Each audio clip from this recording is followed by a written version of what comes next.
အင်းလေးဖောင်းတော်ဖျားသွားလဲနေကြတာပါ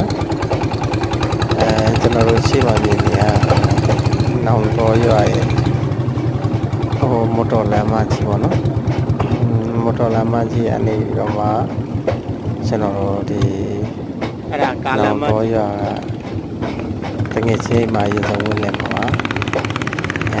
ဒါမနေ့ကလေးပေါ့နော်ဒါတော့ဒီဗီဒီယိုဖိုင်တွေကတော့ဒီရှေ့နှစ်တော့ပေါ့နော်ကျွန်တော်ရှေ့မကြီးခင်နေ2023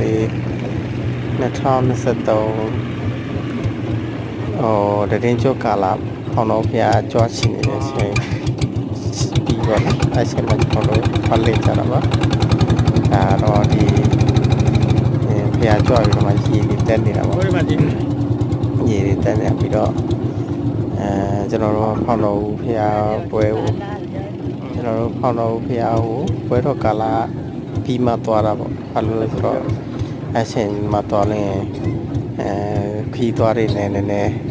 ဟိုရှင်းလင်းနေပြီးတော့သွားလိုက်ဖျားအေးစီးပူရှင်လို့ဆိုတော့သွားလိုက်တာပေါ့မတ်တရားပေါ့နော်ဖောင်းတော်